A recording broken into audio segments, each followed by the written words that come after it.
Morning छात्रों, आप सभी बच्चों का आज की आपकी अपनी ऑनलाइन एजुकेशन के यूट्यूब चैनल पर आप सभी छात्रों का स्वागत है। और प्रिय छात्रों, आप कर रहे हैं, हम कर रहे थे 11th क्लास का इकोनॉमिक्स का चैप्टर नंबर 7 और जिसका नाम है निर्धनता। इसके 2 वीडियोज हम पहले कर चुके हैं और आज हम करेंगे।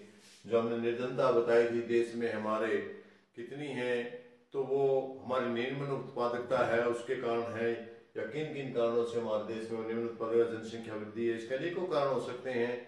तो भारत जो अल्प विकसित अर्थव्यवस्था है, उस अर्थव्यवस्था को विकसित करने में कौन कौन सी रुकावटें रही हैं, कौन कौन से कारण हैं, हम उनकी चर्चा करेंगे।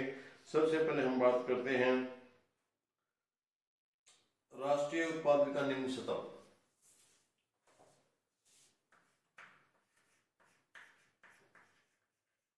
राष्ट्रीय उत्पादन का निम्न स्तर। प्रिय छात्रों, जैसे कि आपको पता है कि हमारी टेक्नोलॉजी का अभाव है। भारत 200 साल अंग्रेजों की गुलामी के बाद रहा, तो यहाँ पर इतना ज्यादा विकास नहीं हो पाया, क्योंकि अंग्रेजों का मूल मकसद था, जो विदेशी लोग थे उनका मूल मकसद था यहाँ के प्राकृतिक संसाधनों को लूटना और इसको बाजार के रूप में मानना, अपना तैयार माल यहाँ पर बेचना। उनका 2 ही मकसद रहा। इसलिए यहाँ के जो राष्ट्रीय उत्पादन है उसका स्तर बढ़िया नहीं रहा, निम्न रहा। निम्न होने के कारण इस देश का विकास नहीं हो सका और देश के राष्ट्रीय उत्पादन में कमी रही। राष्ट्रीय उत्पादन की जो दर थी वो काफी कम थी, क्योंकि भारत सिर्फ कृषि पर डिपेंड था और कृषि भी इतनी उत्तम प्रकार की उत्तम किस्म की नहीं थी। नंबर 2, विकास दर की कम दर।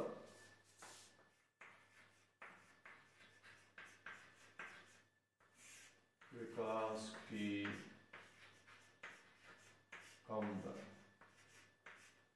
ये भी इसका एक अहम कारण रहा, क्योंकि हमने जैसे बताया कि भारत एक अल्प विकसित देश है, पूर्ण रूप से विकसित नहीं, विकास की हो रहा है। ठीक है, मानव पंचवर्षीय योजनाओं के दिन काफी विकास किया, लेकिन जो इसकी जनसंख्या थी वो काफी मात्रा में तेज बढ़ रही थी। मृत्यु दर अच्छी हो जाने के कारण, अच्छी स्वास्थ्य सेवाएं हो जाने के कारण कम हो गई थी, जिसके कारण जो हमारी विकास की दर देश की दर वो कम हो गई थी।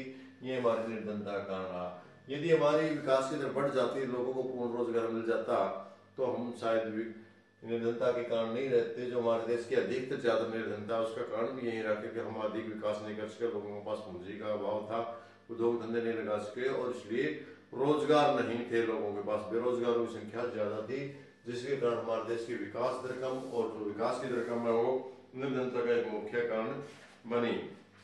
इसका जो अगला हवा, जो इसका मेन मुख्य कारण है वो रहा जनसंख्या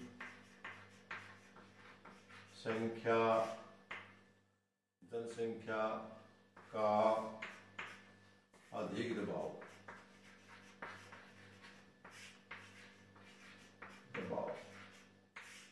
क्योंकि सर, जैसे कि हम पहले भी आपसे बातचीत कर चुके हैं कि जो भारत की जनसंख्या है, विश्व में देखे जाए तो चीन के बाद हम दूसरे नंबर पर आते हैं, यानी बहुत बड़ी मात्रा में जनसंख्या है।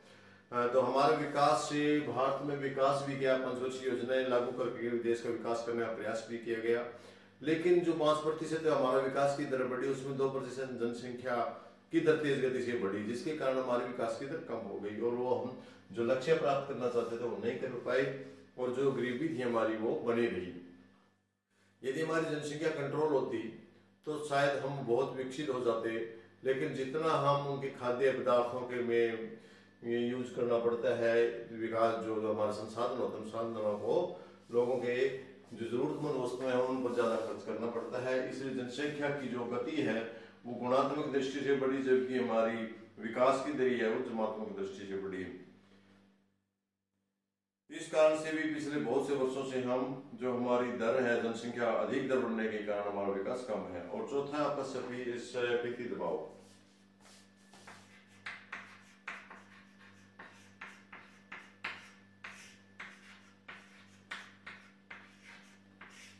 ये स्फीति दबाव क्या होता है? स्फीति दबाव आपका होता है कि आपको पता है कि स्फीति का दबाव, बढ़ती हुई मांग, हमारे देश में जो बढ़ती हुई कीमतें हैं, बहुत तेज गति से वस्तुओं की कीमतें बढ़ रही हैं, जिसके कारण हमारी करेंसी है वो विदेशों के मामले में बहुत डाउन चली गई है और लोगों की सिर्फ मात्र बोझ ही बढ़ गया है। जो हम पहले एग्जाम्पल के लिए मैं आपको बताऊं, आप बच्चे छोटे बच्चे थे तब एक छोटी सी टॉफी भी है, वो भी 10 पैसे की 10 आती थी, लेकिन वो भी आज 1 रुपए की आती है। तो इसका मतलब हम समझते हैं कि बहुत महंगाई बढ़ी हुई है, जो देश के विकास में और बाधक सिद्ध भी है और निर्धनता बढ़ाने में विशेष सहयोगी रही है। क्योंकि जो स्फीति दबाव के बढ़ती कीमतों के कारण जो बड़े लोग हैं, लोग उन लोगों को तो फायदा हुआ इस चीज का, लेकिन जो गरीब लोग हैं वो और गरीब हो गए। कहने का मतलब ये है कि गरीब और गरीब होते गए और अमीर और गरीब होते गए। अमीर और बीच गरीब की जो बीच की खाई है उसका तो तेज बढ़ती गई। ये भी हमारे लिए जो निर्धनता का एक मुख्य कारण है, हमारे देश के लिए स्फीति दबाव है वो ज्यादा बना रहा, महंगाई ज्यादा बनी रही, जिसके कारण हमारे देश पर निर्धनता का ये मुख्य कारण रहा। और इसके बाद जो अगला है निरंतर बनी रहने वाली बेरोजगारी, नंबर 5।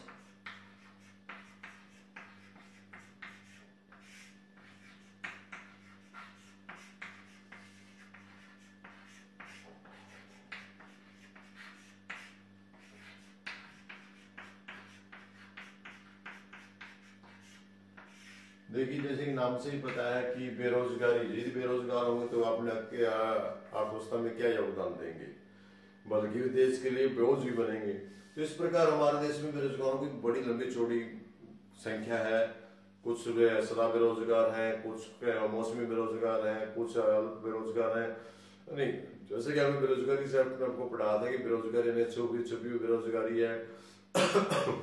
किसानों में मौसम के कारण है बेरोजगारी है, या ज्यादा परिवार के सदस्य हैं, कुछ ही लोगों के पास काम है, तो जिसको हम आदर्श बेरोजगारी कहते हैं।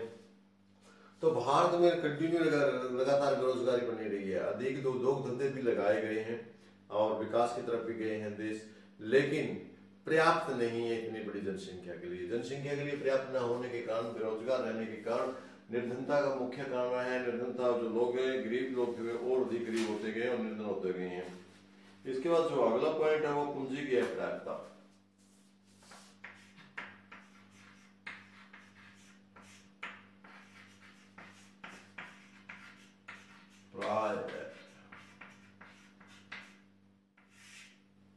पूंजी की अपर्याप्तता, पूंजी का प्राप्त न होना।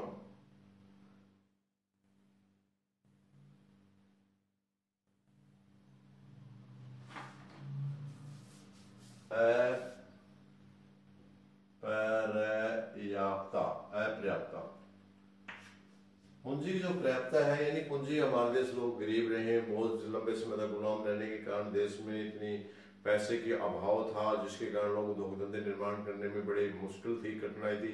यानी बहुत से लोग ऐसे हैं जिनके पास जानते हुए भी वो काम धंधा नहीं चला सकते, इसका अभाव पूंजी का रहा। पूंजी नहीं मिलने के कारण, उनके पास न होने के कारण वो अपने गरीबी को नहीं हटा पाए और जिसके कारण वो गरीबी बने रहे। यदि उन लोगों को पास पूंजी मिल जाए इधर उधर से करके, जैसे पूंजी मिल जाए तो अपना उद्योग धंधा चल करके अपना काम बढ़ा सकते हैं और देश के निम्न उत्पादन स्तर को बढ़ा करके निर्धनता को कम करने में सहयोगी हो सकते हैं। लेकिन ये हमारे लिए एक बड़ा दुर्भाग्य की बात है कि देश के पास पूंजी का हमेशा अभाव रहा है।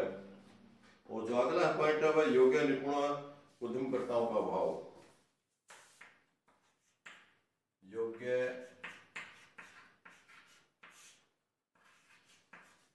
योग्य व निपुण उद्यमकर्ताओं का अभाव।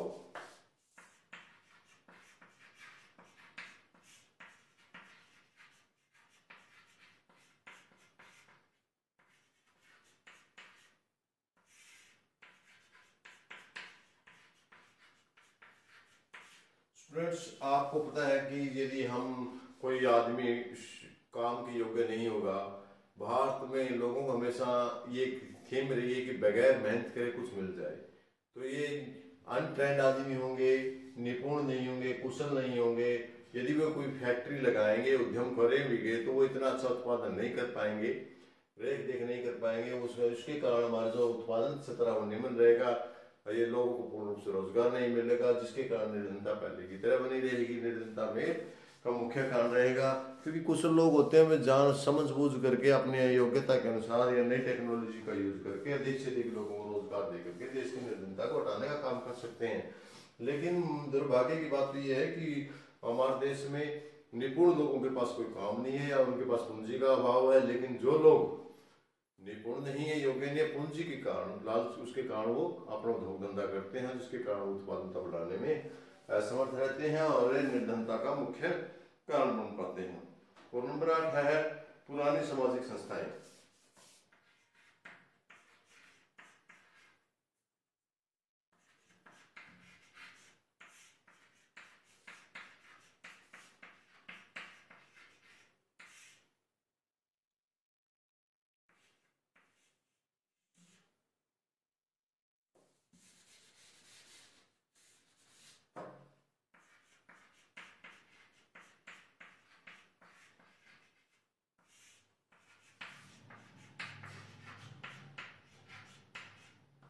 स्टूडेंट्स, जो हमारी संस्थाएं हैं वो पुरानी हो चुकी हैं या जो में पुराने हैं या पुराने तरीके का है या हमारे लोग हैं उनकी सोच पुरानी है, पुराने ढंग है। यानी कहने का भाव है कोई नई टेक्निक को नहीं अपना रहे जैसे कि पश्चिमी देश कर रहे हैं, उनका अनुसरण नहीं कर करके, बल्कि हम पुराने ठहरे के हिसाब से, पुराने हिसाब से अपने काम धंधे को चला रहे हैं। व्यवस्था का मूल सामाजिक आधार पुरानी सामाजिक संस्थाएं रूढ़िवादी हैं। जाति पाति, संयुक्त परिवार, उत्तराधिकारी के नियम, ये सारे के सारे हमारी जो उत्पादकता है उस सत्र में या निर्धनता से उभरने के उपाय उनमें बड़ी बाधक सिद्ध बने हुए हैं। एक आदमी यदि वो अच्छे से अपने निर्धनता को मिटाने के लिए बाहर जाकर के काम करना चाहता है, लेकिन वो संयुक्त विवाह होने के कारण उसको बाहर नहीं जाने दिया जाता, जिसके कारण वो फिर गरीब का गरीब ही बन करके गाँव में रहता है। तो ये भी हमारे को लिए कुछ निर्धनता के कारण बने रहे हैं देश के लिए। और उसके बाद जो अगला पॉइंट है वो आधारिक संरचना का अभाव।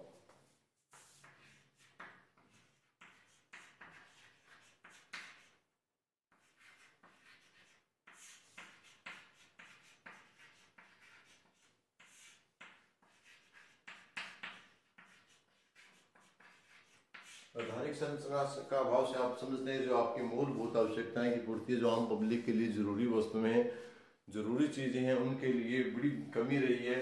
भारत में जैसे सड़कें हैं, यातायात के साधन हैं, शिक्षा है और बिजली का है, या फिर आपके हॉस्पिटल्स वगैरह हैं, ये इनका बड़ा अभाव है, आम पब्लिक के लिए पूरे नहीं है।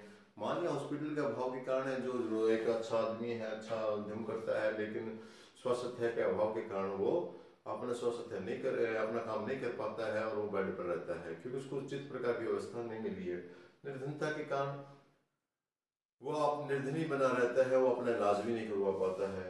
यानी देश में आधारिक संरचनाओं का अभाव बना रहा है गरीबी के कारण। इसलिए कहते हैं कि गरीबी गरीबी को ही जन्म देती है, अर्थात निर्धनता का कारण निर्धनता ही होता है।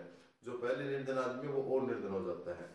इस निर्धनता के जाल को तोड़ना बड़ा मुश्किल होता है। ये जो आदमी एक बार निर्धनता के जाल को तोड़ करके ऊपर आ जाता है वो फिर ऊपर ही निकल जाता है।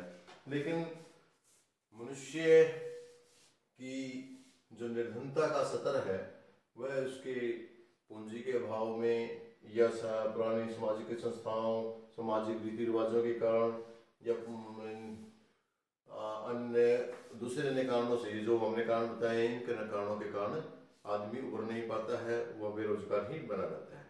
तो प्यारे विद्यार्थियों, जो हम आपको बताते हैं कि भारत आजाद होने के बाद विकसित हुआ है।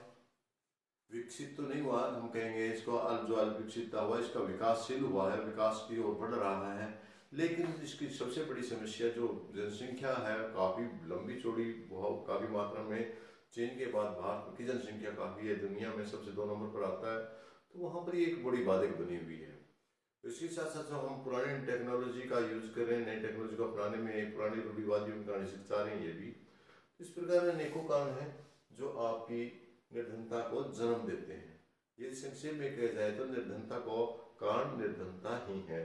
तो स्टूडेंट्स, आपको अच्छे से समझ में आ गया होगा, ज़्यादा कठिन प्रश्न नहीं था। तो इस प्रश्न को आपने अच्छे से सॉल्व करना है। मिलते हैं फिर अगले वीडियो में आपको, तब तक के लिए आप सभी छात्रों का बहुत बहुत धन्यवाद। Thank you.